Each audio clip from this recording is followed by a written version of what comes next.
grow tall in Toy Town.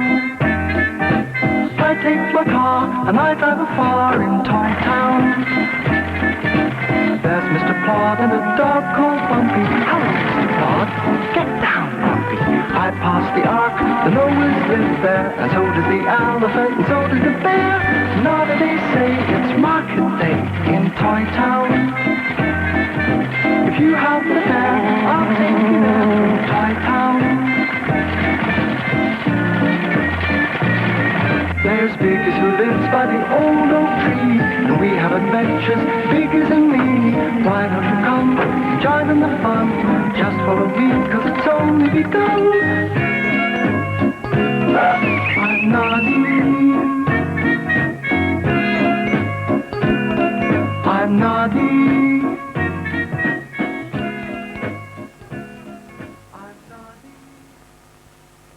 Today's going to be a good day, Noddy thought happily. An extra special day. It certainly looked promising. Good morning. Mr. Milkman was delivering the milk. I think I'll have some cream today. Will you now? Said the milkman. It must be an extra special day if you're having cream. That's exactly what it is, said Noddy. An extra special sunny day. And tucked into his breakfast. He had just scooped the last bit of yolk from his egg when he heard footsteps coming up the garden path. It was Mr. Plod. That means trouble, Noddy thought apprehensively. It certainly did. A theft has been reported. 6 jam tarts, a meat pie, and a chocolate cake was taken from Toy Cat's larder at approximately midnight. You don't think I did it? Noddy was most indignant. It has furthermore been reported that the bell on top of your hat was heard during the night. Now, Noddy, where were you? In bed. May I have permission to investigate your larder? Help yourself. It wasn't going to be an extra special day at all. Extra special awful, Noddy thought gloomily. There was nothing there. And Mr. Plod left, his case unsolved. He drove through Toy Town looking for a fare. No one would speak to him. Not Mr. Wobbly Man, nor the Skittles, nor Mrs. Noah. Noddy drove back home and spent the rest of the day in bed.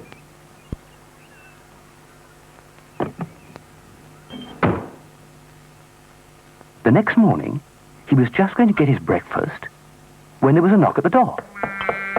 It was Mr. Plod, looking very stern indeed. He put his head out of the window. Open the door, Noddy, he said. I have something to say. You can say it out there, Noddy replied. I wish to ascertain your whereabouts last night. Not again. Someone with a jingling bell got into Mr. Wobbly Man's house last night and purloined a box of ginger biscuits. Well, it wasn't me. This was an emergency. A definite emergency. As soon as Mr. Plod had gone, Noddy ran to his car, pointed it in the direction of Big Ear's toadstool house, and drove off as fast as he could. He jumped out and ran to the door. Big Ears! Big Ears! He called. Hurry up and let me in. It's an emergency. But there was no reply. None at all. A small rabbit lolloped by and stared at Noddy. Big Ears has gone away, it said. His brother, Little Ears, is ill, and he's gone to look after him. Noddy drove slowly into Toy Town. Mrs. Noah was carrying 2 heavy bags of shopping. Shall I give you a lift? Noddy called. But Mrs. Noah turned away. Noddy was so miserable that he almost ran over Mr. Plod in the middle of the road. Mr. Plod was furious. You wait! You wait! Mr. Plod shouted, waving his fist at him. Noddy went home and cried. Then he heard a gentle tap at the door, and a head peered round, and a pair of warm arms circled round Noddy's neck. It was Tessie Bear. "Don't cry, Noddy," she said. "I'll help you, and so will Bumpy." And Bumpy went up to Noddy and licked him so thoroughly that Noddy couldn't help laughing. "I've got a plan," Tessie Bear said. "Come with me." They all three got into Noddy's car and drove into Toy Town. "Stop here." They were outside the bell shop. It was a lovely place, crammed with bells of every kind. Big ones, small ones, some on ropes, some with handles, bicycle bells, tea bells. Bumpy ran around wagging his tail furiously, making all the bells ring. The shopkeeper appeared out of nowhere. "Stop it," he shouted. "We would like to know," Tessie Bear said, "whether you have sold a bell like this." And she pointed to Noddy's bell.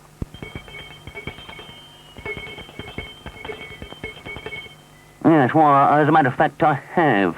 I sold one to each of the reindeer in Noah's Ark, one to Mrs. Sailor Doll, and one to the Clockwork Mouse." "Do stop it, Bumpy." Bumpy's tail was ringing a bell again. "We'll see if we can find them. Thank you very much," said Tessie. "Come on." They could hear the jingle of bells as soon as they got near the ark. 2 wooden reindeers stood by the steps. "Have you been out at night lately?" Tessie asked them. They shook their heads in surprise. "Of course not. Mr. Noah always locks the ark at night. Do you like our new bells?" And they jingled them louder than ever. Next, they went to Mrs. Sailor Doll's. She was most surprised.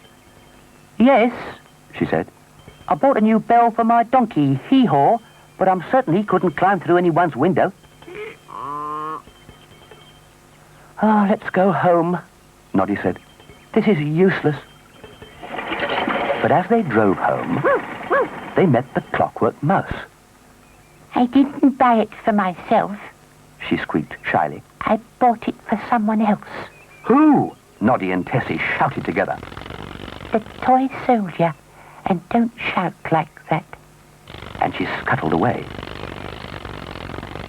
So Noddy and Tessie and Bumpy drove to the fort at top speed. But the sentry wouldn't let them in. "Why do you want to get into the fort?" he asked sternly. "I have been given orders that no toy is allowed in." Bumpy didn't like the sentry. He barked and growled, running round him in little circles and snapping at his heels. "I am placing you under arrest," the sentry said to Bumpy. Bumpy said, and hid behind the sentry box. The sentry blew a whistle. 2 soldiers marched out of the fort. "Capture that dog," the sentry ordered. "He is under military arrest." The 2 soldiers cornered poor Bumpy and led him away. "Please don't, Tessie wailed, and the sentry would say no more. "Don't cry, Tessie," Noddy said. "I'll get Bumpy out of that fort if it's the last thing I do." But he didn't know how he was going to do it. "Come on, we'll go and have an ice cream and a think." They had a long think. Right through tea time into early evening.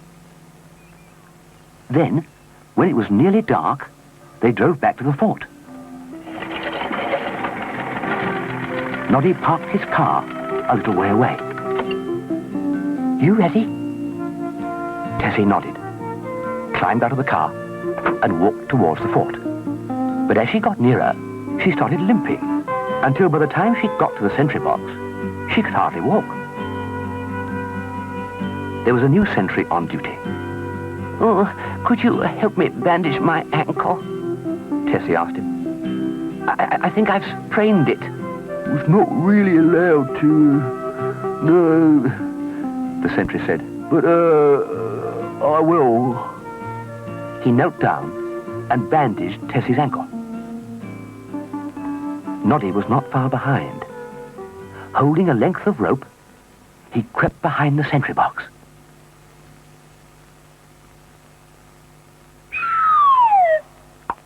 He hooked the rope through one of the fort windows and was up and through before the sentry had finished bandaging Tessie's foot.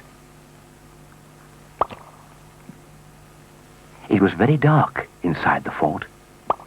Noddy crept along the passage, pausing now and then to listen.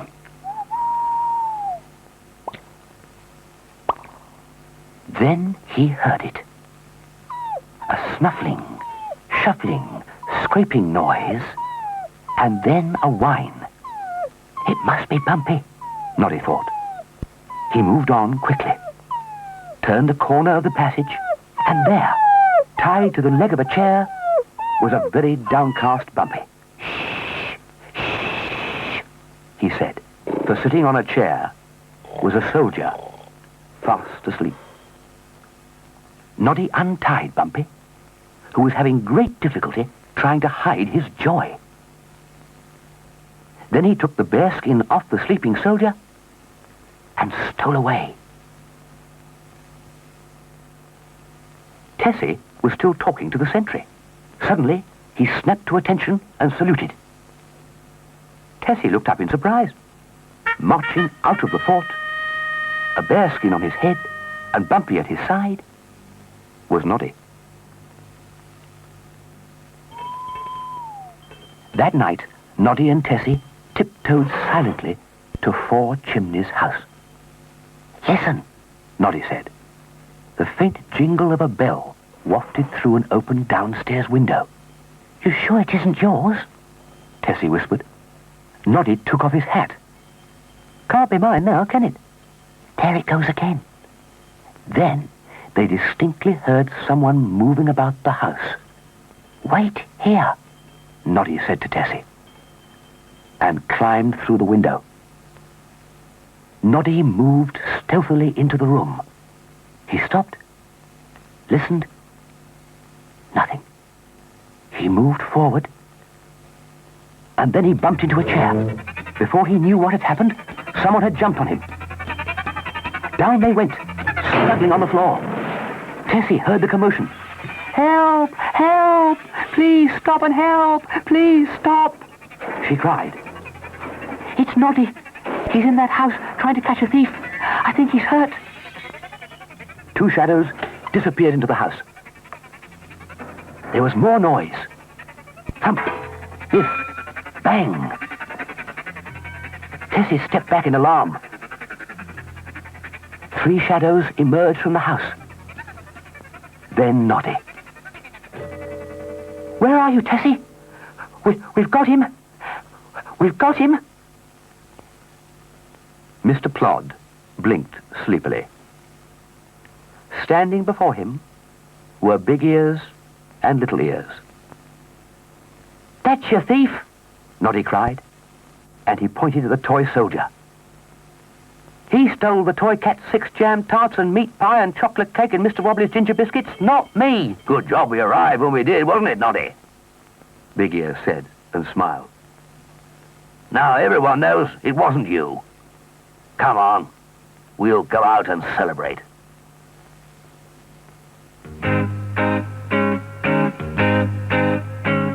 It's been a lovely day, now we have to go away, but we'll see you very soon in Toy Town.